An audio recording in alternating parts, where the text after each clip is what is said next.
বাংলাদেশের জাতীয় সঙ্গীত নিয়ে খুব বেশি কন্ট্রোভার্সি হচ্ছে। তা আমি নিজেও এই ব্যাপারে দুই একটা কথা না বলে থাকতে পারলাম না, তাই চলে আসতাম কথা বলার জন্য। দেখেন, আমার সোনার বাংলা আমি তোমায় ভালোবাসি এই কবিতা বা জাতীয় সঙ্গীত যেটাই বলেন, এটা লেখা হয় 1905 সালে।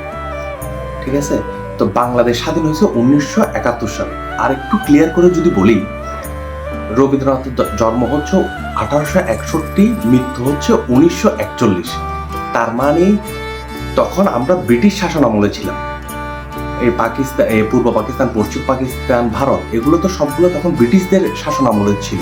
1947 সালে গিয়ে এরা স্বাধীনতা লাভ করে, আর পাকিস্তান থেকে আমরা স্বাধীনতা লাভ করে 1971 সালে। তাহলে এখন আমার কোয়েশ্চেন হচ্ছে, আসলে রবীন্দ্রনাথ যে লিখে গেছিল জাতীয় সঙ্গীত, এটা আমাদের কিভাবে হইল? এটা তো হইতে পারে এখন পশ্চিমবঙ্গের জন্য, আমাদের জন্য তো না। আমরা যখন 1971 সালে দেশ স্বাধীন হয়েছে, তারপর আমাদের নতুন জাতীয় সঙ্গীত হওয়া দরকার।